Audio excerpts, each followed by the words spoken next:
यामुळे आता मीरा भाईंदरकरांना राज्याच्या कानाकोपऱ्यात जाण्यासाठी ठाणे, वसई किंवा मुंबई गाठण्याची गरज नाही, कारण विविध एसटी गाड्या राज्याच्या प्रत्येक दिशेने याच नव्या बस डेपोतून धावणार आहेत। वाढती लोकसंख्या, वाढती गृहनिर्माण वसाहत लक्षात घेता वाहतुकीचा ताण कमी करण्यासाठी एक स्वतंत्र बहुमजली पार्किंग प्लाझाही या ठिकाणी उभारला जात आहे आणि स्थानिक व्यवसायाला हातभार लागून रोजगार उपलब्ध व्हावा यासाठी उभारले जाणारे भव्य दिव्य मार्केट यार्डही मीरा भाईंदरच्या स्थानिक अर्थव्यवस्थेला नवी ऊर्जा देणारा ठरणार आहे।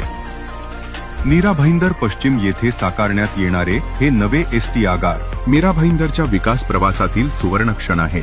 ही फक्त सुविधा नाही, तर हा मीरा भाईंदरच्या विकासाचा नवा टप्पा आहे, जो टप्पा आपले स्थानिक लाडके आमदार व राज्याचे कॅबिनेट मंत्री प्रताप सरनाईक यांच्या दूरदृष्टीतून साकारला जात आहे।